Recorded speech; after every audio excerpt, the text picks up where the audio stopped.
Hey guys, on this episode we have Wilson. This guy is a straight killer. He has a corgi, so obviously we're best friends. Everyone knows that. But listen to this guy's story of being at 5 years at a young age, in his 20s, not sure where he's going at, and then boom, making that mental shift to go to the next level. Now he's 10 years in, he's 33, he's the top 10 at side, he's killing the game, and you know what, might be one of the nicest guys I've ever talked to. I hope you enjoy this episode. Make sure you share, comment, and enjoy. So Wilson, thanks for the podcast, buddy. Thanks for having me. Hey, man. Yeah.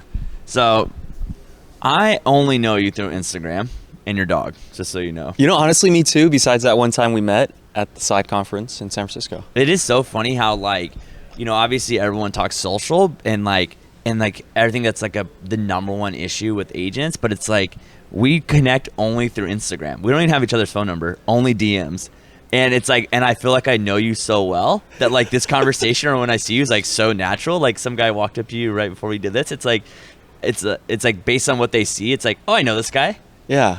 Yeah. I forget what the term is called, but when you watch even, for example, a YouTuber and it's kind of like you know them, and when you meet them, they're like a friend. I forget what the term is, but the worst is when you just hope they're the same guy on camera.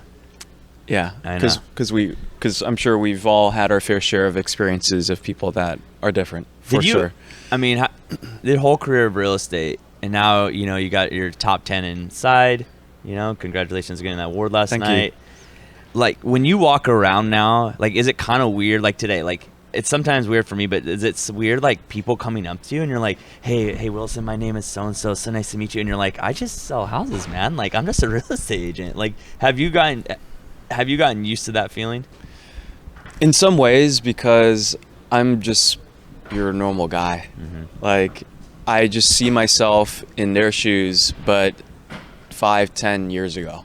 So, like, deep down inside, I'm still an introvert.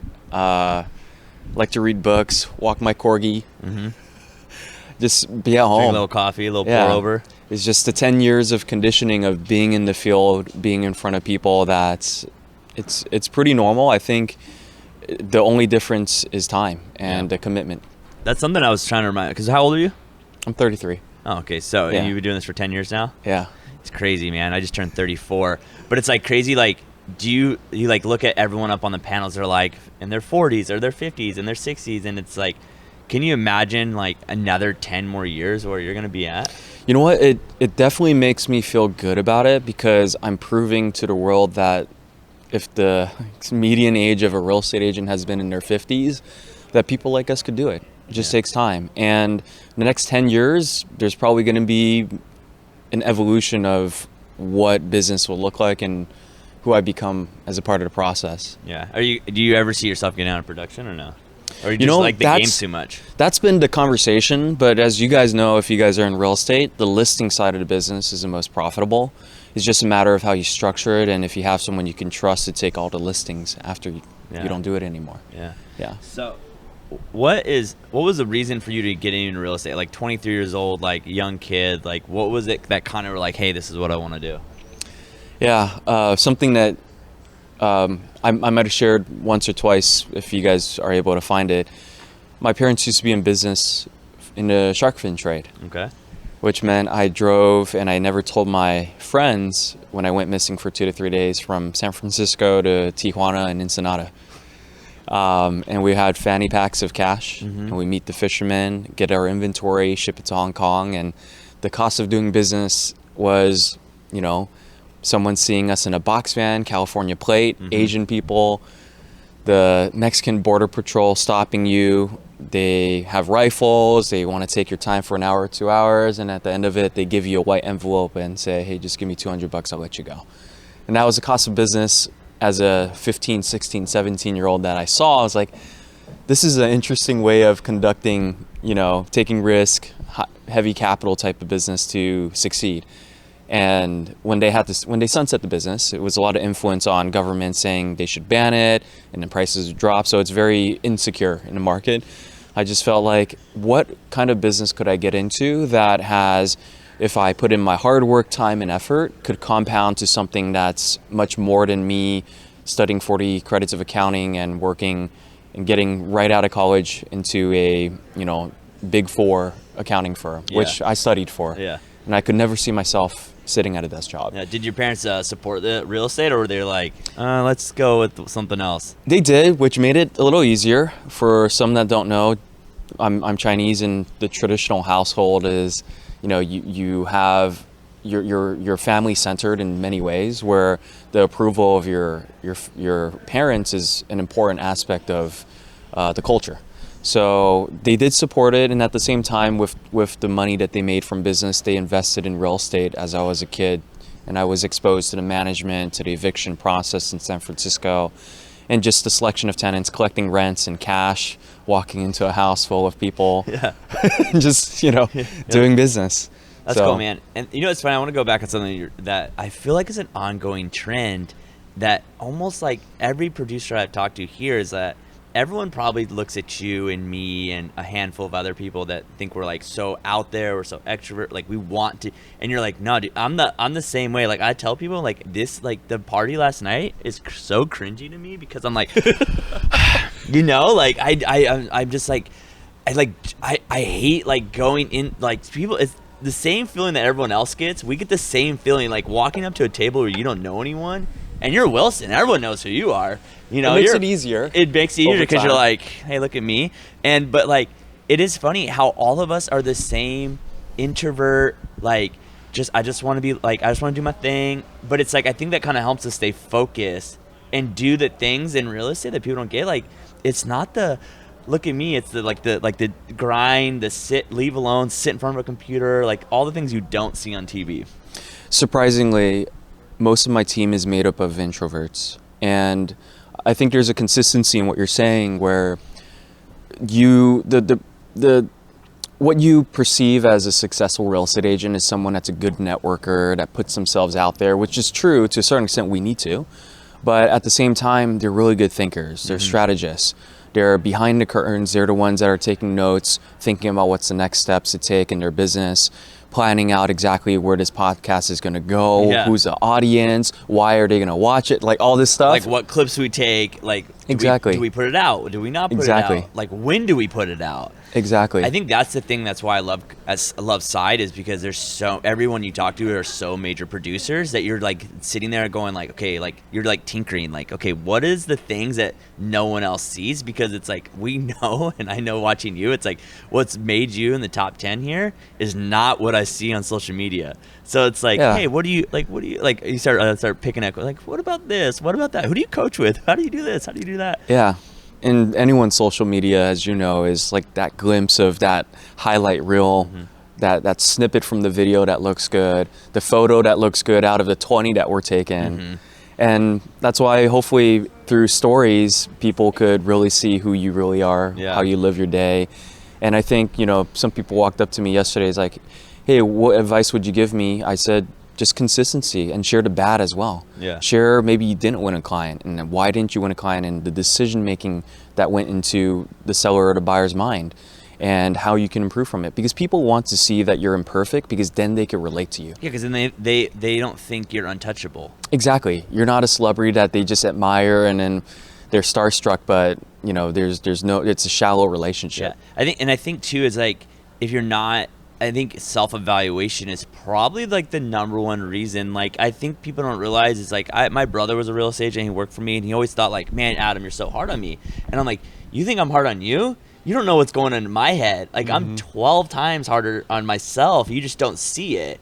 And I think like that's probably the biggest flaw I see with agents or just people in general. It's like they're not like self-evaluating themselves every single day, even though like, and guys like you are doing such a high level, like, and I'm doing all right. Like we're still like, man, what should we be doing better? What's the next move? Where should we be investing? What's the next game plan? And I think that's the one thing people don't understand is like, you're always like searching for like right now you're just talking about like, maybe I get out of production. Like, am I at that place? When we talked about coaching, are you doing a coaching program? Like, what's the next move? Which rental are you going to buy? Right. I think do you ever get tired? Like, you're like, can we just like calm down for one moment? Like, can we just like enjoy that we're selling a crap load of houses and everything's going smooth? Or are we just deranged? Are you just deranged? Like, you know what? I've just embraced that desire to want to do more and be more and improve.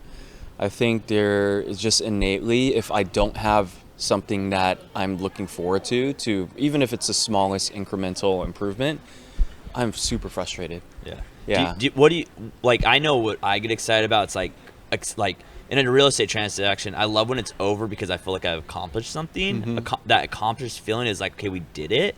Like, what is something that kind of gets you like fired up in day-to-day business? That's pretty interesting that you mentioned that. So I'm on the listing side nowadays, and handling the first call, the first follow-up, the follow-up emails, the drafting diplomatically of how to structure the deal to create a win-win for the seller. And the moment you find out that they want to work with you, even though that's when kind of my job ends, to the aspect that I don't prep any of my listings anymore. I just come back for the negotiation and someone else takes care of the file until close, and I say congratulations. The bulk of my work is earning the business, and the moment I learn that I'm going to sign a listing is like probably my happiest moment. I agree. And then it's, all right, I need to look for the next one. I agree. Like when people go, like when people are like, always, I love this question. You know, I feel like we all get this question a lot with anyone. If you're a real estate agent, it's like, do you love real estate? And I always go like, yeah. I was like, you know what I love? And they go, what's that? I go, I love walking into a stranger's house and 30 minutes later walking out with a contract. Like that feeling where you go in and it's like perform time and you don't know them and they don't know you and you have to walk in. First, you got the lead the first place, so your marketing's working, and then you went in and closed. Like that is such a great feeling that like no one, if you've never done that before, has ever felt. It's literally within a 30-minute window. Of course, there's that, you know, pre-qualing even of the client of you and researching you, but that 30-minute window of them making a life-changing decision, trusting you with one of, if not the most valuable thing that they have, that decision, 30 minutes. And I think that's the thing that's probably upsets all the top producers is like the lack of professionalism, where you're like, dude, like this game is so advanced now, and if you're not changing every day, it's like you're not even trying to get better. Like, do you just not care? Like, and what's sad is like people are still trusting them because our business is a big relationship building business, that it's like, that's like where I always laugh. I'm like, I don't mind getting beat by a top dog, which you're going to lose to the top agents, but it's when you lose to the person and then you see the house go on the market and it's like cell phone photos and you're like, what happened here? Yeah. Like, they don't even have an iPhone, so the camera sucks. Yeah, exactly. Yeah, exactly. Like you're still doing flip. Like, and then when they're in the bathroom and they're taking a picture and they're in the mirror. They're trying to like lean in and they're trying to clip it. Adrian, you do professional photography for real estate now, don't you? I'm about to. Yeah. That's your plug right there. So what made it, and I've been asking everyone here this weekend, is like, when was it that you felt like, you know what, like I am a professional and I am not worried? Because what people don't understand in real estate, like in the first few years, like you're worried that like, am I going to be able to make it? Is this going to be worth it? And then when you start a team, it's like, is this team going to be profitable? What was the year or the moment, if you remember it, where you're like, dude, like I got this? Was it 5 years in, 4 years in? Or? You know what? My first 5 years, so I've been doing it for 10. My first 5 years was a solo agent. So as a solo agent, I was fucking lost. Yeah. I didn't know what the aim was, and I was just frustrated. Like every so often I would go through a roller coaster of emotions and be like, what the fuck am I doing? Yeah. And what am I shooting? Everyone has felt this way, because I feel like that right now. So this is like therapy for me, actually. Yeah, and until I really learned how to think about it, I should think about not being a successful salesperson.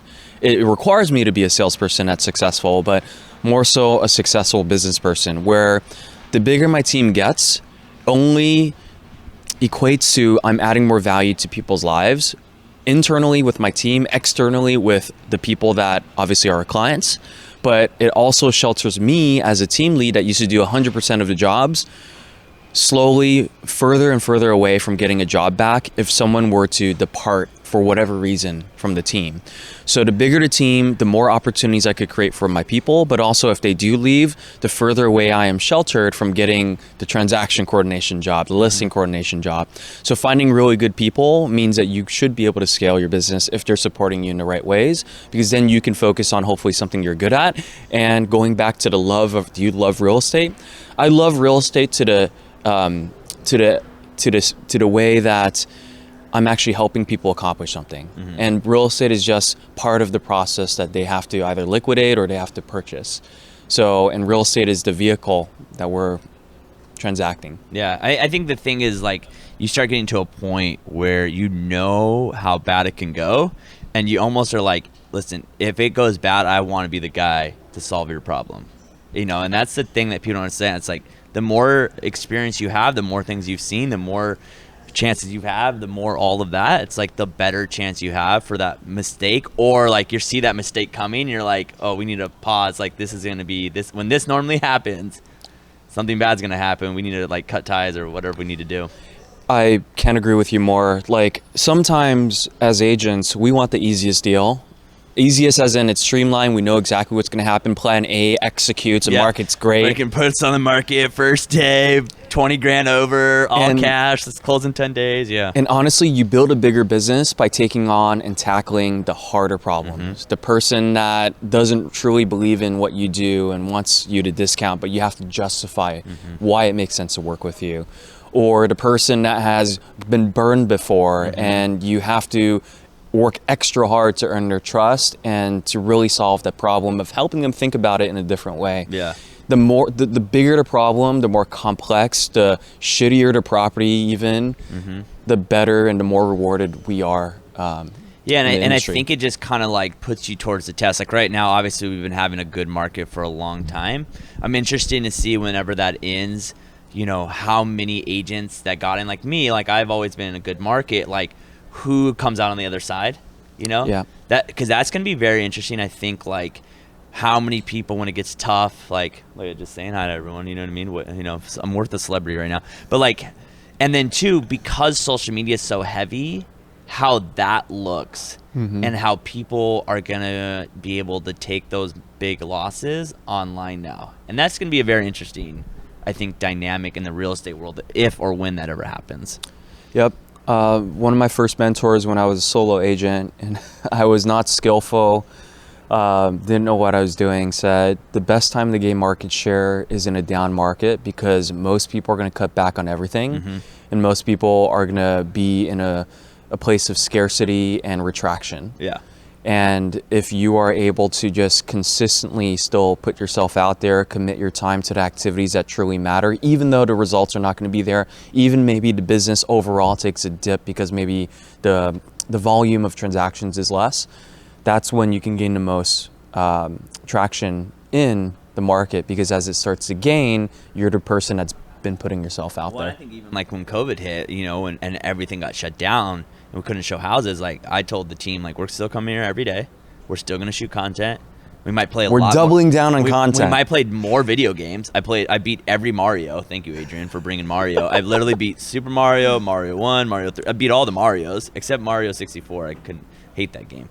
But like I was saying, it's I said, like, we're going to still do what we do because that's what we do. Doesn't matter if houses are selling or not. This is what we do. Yeah, you're not going to succumb to your environment and think it's doom and gloom. Yeah. You got to have a stronger mindset. And so that's where you as a leader come in. What was kind of the shift? You know, you were a single agent and then all of a sudden, like, did you get to the point, you know, where everyone's like, oh, you have this much production, you need to bring a buyer's agent on? Or was it just like a mindset shift where you're like, hey, like, I'm going to do this now?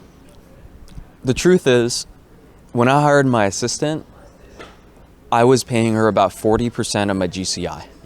So I was nowhere near being ready from a production standpoint to hire. But it was more of a mindset, like readiness, where I realized the value of my time was doing certain activities, and everything else, if I did, was an opportunity cost for me to build a bigger business. And why was building a bigger business important is because I want to have a better life. I want to be able to help more people. And ultimately that means more freedom, and the bigger the team gets, we kind of talked about being sheltered away from another job coming back. Well, do you feel like when the team gets bigger, because this is something that I think some people don't realize, is like you put all this effort into people and then they leave, but now you're getting so big that you're not so day to day with those people, so it's not a more emotional thing towards you? One of the lessons I've learned with, you know, team building the past 5 years and with departures, right, good and bad, is that ultimately your culture is really held by your W2 and your operational success team. These are the people that are going to be consistently within your business. Hopefully, right? You treat them well. They're not there necessarily to make the 1099 big paycheck of commission. They want to feel valued, and they will hold to the standards and the systems and the processes that you have them implement. And it's the agents that have a hard time playing by the rules. Yeah. But if the agents play by the rules, they should be working at a higher dollar per hour. And as long as you help them focus on higher dollar per hour, the only reason why they would leave, if it's not a cultural fit or if they want to do their own thing, but that should have been vetted out early on in the interview process. Yeah. And sometimes people change, and that happens where they do want to do their own thing and they want to take that leap of faith. And, you know, as a leader and as just a person in the industry, sometimes we just have to applaud them and give them that space to try. Yeah. If they succeed, at least you were part of the contributing factor of their success. If they fail, still be there. As much as obviously you might take a hit in your own business, but ultimately you should have strong people, systems, and processes where your business, even if it falters a little bit, is still on a trajectory of growth. Yeah, and I think that's the hard part in our industry is that realtors come in and it's like, you know, something like Gary Vee always says, like, not everyone's the number one person in the company, but number 2 or number 4 makes a lot of money. And I think that's sometimes, like, we've heard a few people talk about, like, the ego of being a real estate agent, where it's like, you don't have to be number 1, but you still could make a really good living. I'll tell you this. I was part of Gary Keller's Top 100, and we would meet all the top agents throughout the nation at KW. When I started joining and I went for 4 sessions, one every quarter, they started to talk about P&Ls. And you get in that room by being super productive based on volume, but there was no transparency when it came to how much you actually fucking net in the business. And people started to get exposed because when they were asked for P&Ls, they had a hard time producing it, because just like shying away from reality of life, whether it's tracking your macros for diet, whether it's tracking your numbers when it comes to, let's say, business, contacts and everything, people were not tracking their numbers. They just threw money at different marketing initiatives, kind of what we were talking about. Yeah. Like, how do you know you're getting a return? People didn't know. And just because you put big numbers and you might stand on a stage, if you don't make jack shit at the end of the day and put it in your bank account, you're just a fraud. Yeah, What's the point? I think that's the hardest part about this job, is that you look at those big people and you literally have no idea, because you know there's people like my old company I worked at where there would be top producing teams getting loans from escrow for a check, and like, how is that possible, dude? Your team's closing like 15 deals a month. How are you like asking for a loan right now? Some people just live paycheck to paycheck, even real estate. They're selling millions of dollars. It's amazing, but that's the perspective we need. You know, in our industry or in anything we do, there always has to be 100% of the people, and really only maybe 10, 15, 20% that actually do the production. Out of those, 20% of them actually net a lot of money. Yeah. And the others, who knows what's going on. Well, and then too, like, you know, something you said earlier that was very interesting, how you were, you know, you had your assistant before you even needed an assistant. And like, I feel like that was the same thing that people don't realize. Sometimes you have to take that leap of faith, because I don't know if anyone knows this, but hiring your first employee is the scariest thing in the world, because you're like, I gotta get this money, I gotta get this person to have a paycheck every week. I gotta keep producing. I hope they're good, because if not, then I have to fire them. And then people don't go, it's like payroll, all these things that go into it that you're just not even realizing it. So after you made that first hire, were you felt like, is that what kind of leveled you up to going to where you're at now? Like that first, just like, okay, we got that in place, and then we just kept it moving. The reality is most people think they need to hire a salesperson first because they need sales support, because they're a salesperson. They know what they need help with. But what they don't realize is they could create leverage for themselves and future salespeople if they hire the right supporting cast, which is the operational person. So when I hired the operational person and I delegated everything that was not a sales duty and was not the higher paying dollar per hour task that requires more skills, such as talking to people, making sure you diplomatically, you know, present yourself and so forth, it just elevated what we could do. Because I knew the things were taken care of. It meant less time spent, but also less energy switching from task to task. Yeah. And from there, it's a magnifying of the sales duties by having more salespeople, and then with more salespeople, you need to support them by having more operational people. And with more operational people, they started to segment what they did to be focused in a core competency, whether it's escrow, listings, marketing, so they could really execute at a higher level. Yeah. So what made you make the jump from KW, like to do your own brand? Like, what was that like? Was it something you were thinking about doing for a while? Were you thinking about being a broker, or what was the kind of like, was there an event that happened? You're like, you know what, we need to finally just go do our thing. Yeah, in transparency, I love KW. I still network with a lot of people there. There's some really good people. The values are great. The only thing that really caused me to question my relationship with not the international company, but the local branch, was I was the first team in the office to do over 100 transactions. As we know, there's capping companies, aka KW is a capping company, but there were post-cap fees of over $500 per transaction. And once you start doing 100 transactions and more, it's 50 grand. It could be another staff member. It could be half of my marketing budget. And they just wouldn't budge. And it wasn't aligned with the value of the international company. I think the biggest hurdle that, from what I hear now, I'm not part of KW, that KW has is there's regions, and the regions each have brokerages, and the brokerages are operated by the operating principal. And the operating principal is the one that makes or breaks the rules for the local agents to succeed, and what they get paid and additional fees that they get charged. And that's where the hiccup is, because the company itself is great, but the fee structure didn't make sense. And that's when I started to question, if you're not willing to change and this is not aligned with the culture that I was originally sold on for the company, it's not the right place for me. Yeah. So what made you go to side? Actually, Guy talked to me in 2015 before I actually signed that I would join in 18. And at that time, they had less than 10 partners. And at that time, I was only doing about less than 20 mil in production. So I barely made the cut of what they were looking for. And honestly, it was an idea. It made sense. It had good intentions. But even I wasn't quite ready to make that leap yet. And at that time, I was early in my team building part, and everything was going well. So I didn't see the move as something that would greatly help my business quite yet. And then, of course, 3 years later, we re-engage. And at that point, they've developed a lot. My team has developed a lot. And it just made a little more sense. It's so crazy. Like you'll talk to some real estate agents that have been in the same company for like their whole career, like 30 years or whatever. Yeah. And what they don't understand is when you do a lot of production, like you said, like, oh, what's $500 a deal? Well, when you're doing a lot of deals, it adds up, even $500. And then looking at numbers, it's like, well, I could use that 50 grand for this or for marketing. And then if I'm using it for marketing or staff, it's like, how many more deals can we get to?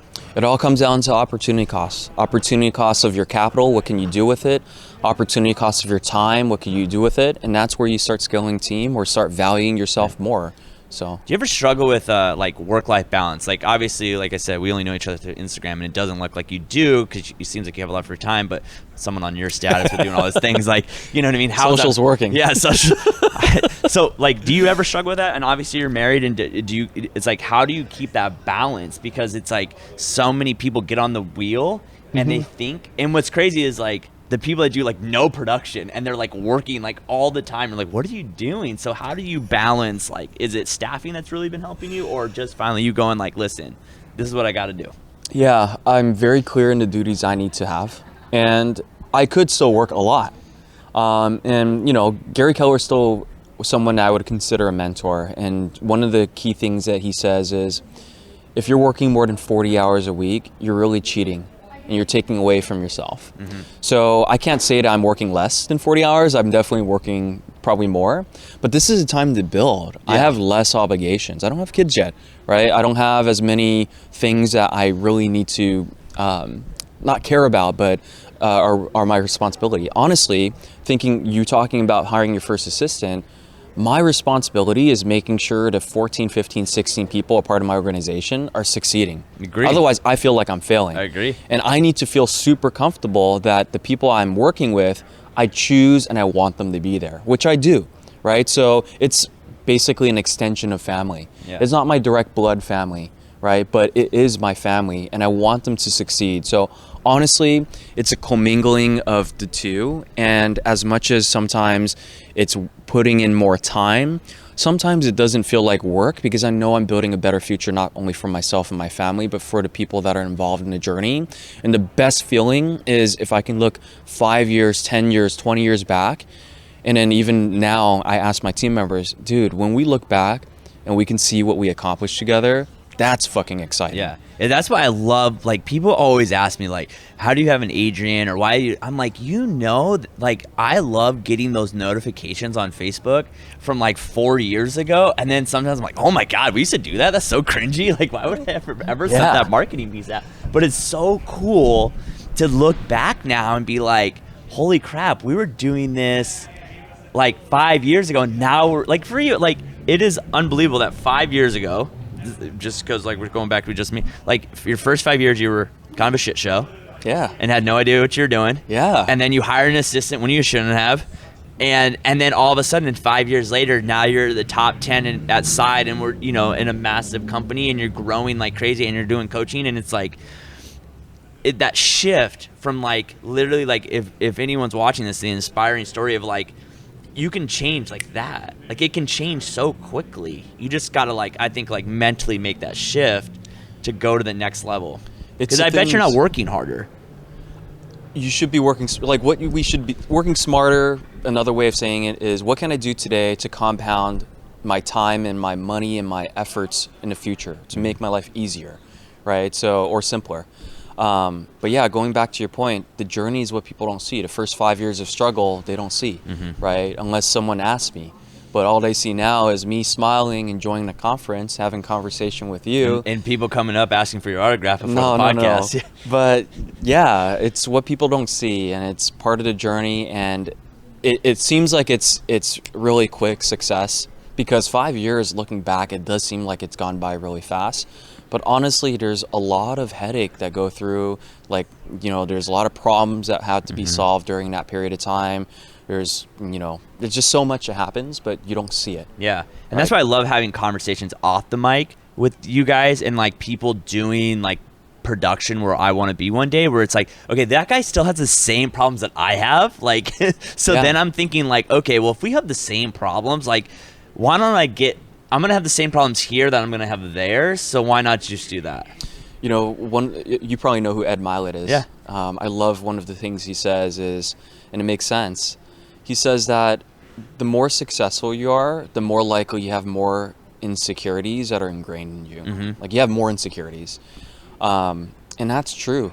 Like, there's just more that goes up in my mind that I think about, that I need to plan for. And I think as you succeed too, you have a bigger capacity to deal with fires and problems and anxiety. To be honest, my capacity to deal with problems has probably grown, because I'm not worried about the small ones anymore, or I'm not worried about how many I have. It's like there's a boatload. Like, imagine the CEO of a think about Guy. Like, if we get, just Guy in this, like, literally Guy's like, yeah, we're doing a podcast tomorrow. And his assistant's like, no, you're not. You do not have 30 minutes to do a podcast. And he goes, no, we have it. And he goes, she's like, no, you don't. Like, Gillian, look at right? Gillian. She's like, look at the schedule. She even pulls out her schedule. She said, look at your schedule. When do you see you have 30 minutes? He goes, lunchtime. She's like, okay, Guy, you can do it at lunch, but you promise. She looked at me. He goes, you're promising me he'll eat. Yeah. Because if he doesn't eat, he'll forget. And then he's going to go all day without eating. But it's like,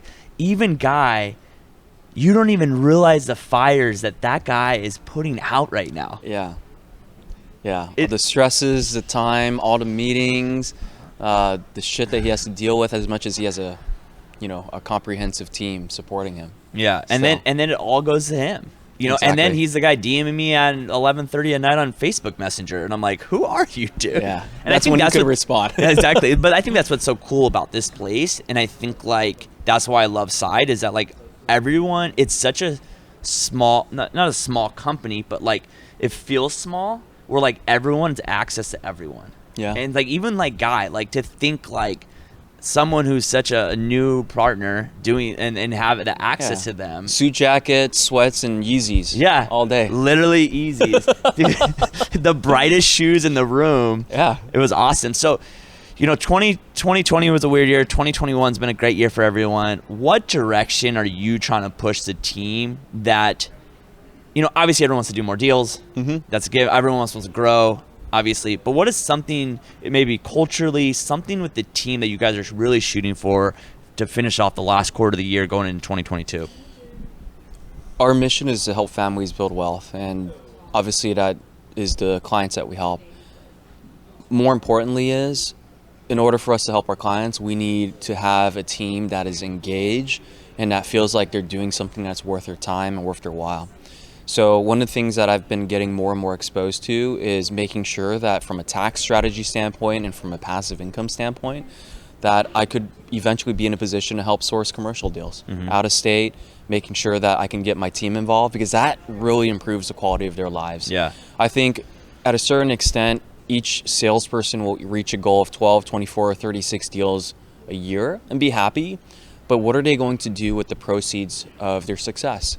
And I want them to have a forced savings account in some real estate that I'm able to source or that I'm able to put on the table thanks to people that I know, or thanks to my knowledge as I study more of the investment side, for them to benefit from it. Yeah, and I think like we were talking about earlier, like there's some people that are on stages, top whatever, that have no money. Yeah, they pay themselves a $100,000 salary and they don't make anything past that. Yeah. Because everything just comes out. In and goes Yeah. out.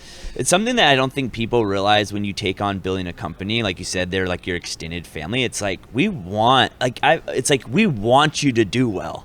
Yeah. Like we want you to do well. And that's what I don't understand. Like I don't think people realize that. It's like when you take that on, because people have come to me like, oh, I want to start an office, I want to start a team. I'm like, do you know, like you have to want everyone to win. Can you handle wanting everyone to win and being focused on everyone winning? And like, because when everyone's as a priority, because when everyone's winning, like the culture is just better. Absolutely. It's just better. Like I don't think people realize and I think that's why big brokerages don't do well, because not everyone could win. Not everyone's they just winning. Recruit everybody. They recruit everyone, and so the culture in the office is like, yeah, this person's absolutely crushing it, but this person's hasn't done a deal in 6 months, and no one cares. And then like the culture is like me versus them, when it's like, dude, it's like, I don't think people realize in this day and age, you've been doing this for 10 years, and Alex and Brett were talking about yesterday, I almost think that going forward, clients want so much attention now and so much follow-up that it's almost impossible not to do it with a team. Yeah. It's impossible. Honestly, to give the service I think people want nowadays, it's impossible. Yeah. Because that's what we always debate with my assistants, like non-update updates. Like, it's crazy. Early in my sales career, the best analogy that was given was a doctor's office or a hospital. A surgeon's not going to succeed without the nurses, the specialists at the operating table. Is not going to succeed without the ICU unit taking care of the patient, checking all the vitals. There's a massive amount of supporting cast for one of the most successful people, such as a surgeon. So for us, we need to think about it like that too. We need a supporting cast so we can help our clients succeed. Do you feel like that's been a shift in the industry from when you first got in until now? Absolutely. I think team building early on wasn't really there. There was no script.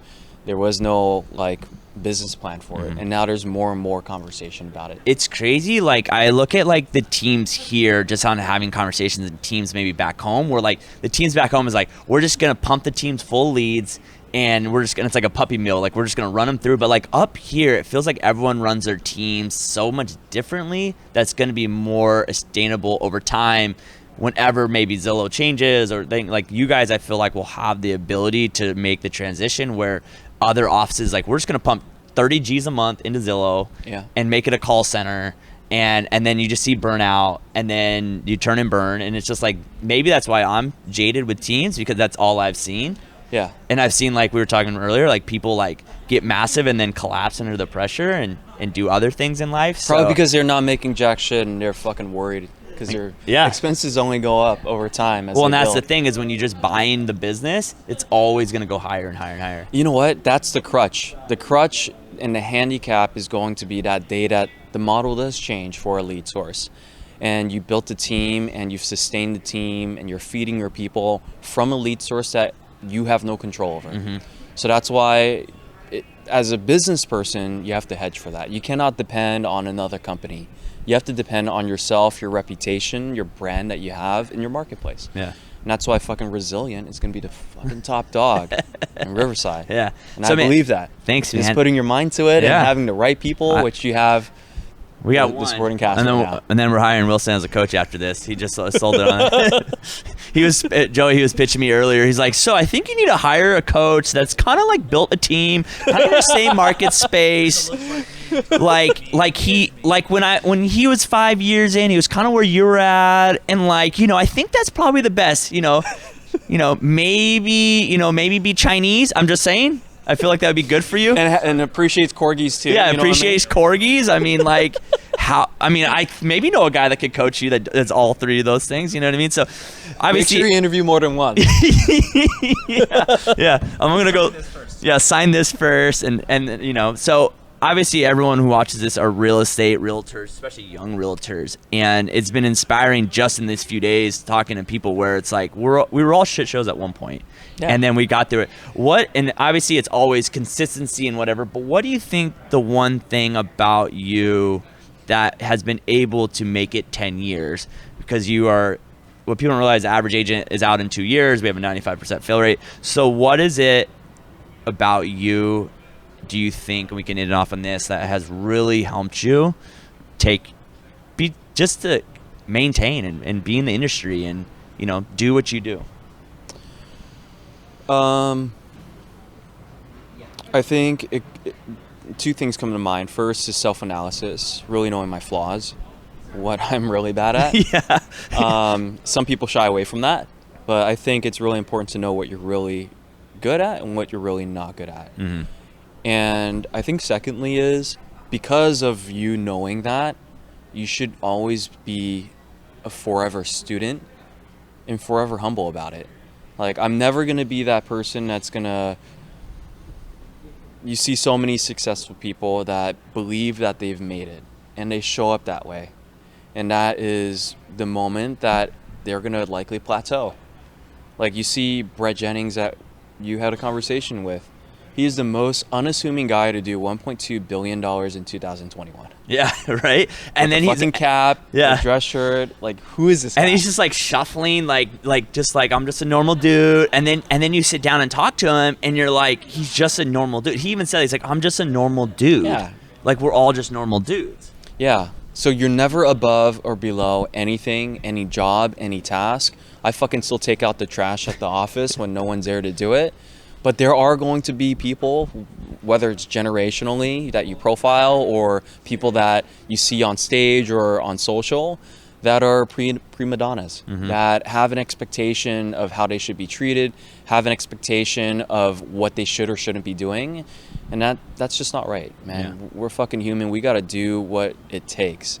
Like, sometimes we got to do, such as me taking out the trash. Yeah, and be okay with it. And I think that's the thing where, everyone always says, like, start with why, or what everyone's why is. It's like, when you really break down everyone's why, you then truly figure out where they're coming from. And I think sometimes the perception of someone's why and what it actually is are two separate things. Mm-hmm. It really is. So, Wilson, man, I enjoyed our conversation. Thanks for doing this for me, man. I appreciate the opportunity, man. No, yeah. Guys, like, it is just crazy how many stories have been the same stories here. And it's just like a reminder to anyone who's like not in the position they need to be in right now, where it's like, dude, just because you're not where you're at now doesn't mean you can't make that shift tomorrow and go in the right direction. And that is like, honestly, like, I love doing with this because I'm getting more inspired every day. Like, we were talking, me and Joey talking, I'm like, bro, I'm gonna go home, I'm gonna light Riverside on fire. Like, I need one of the, like, I'm ready to light people. We got that up. on a record. Yeah.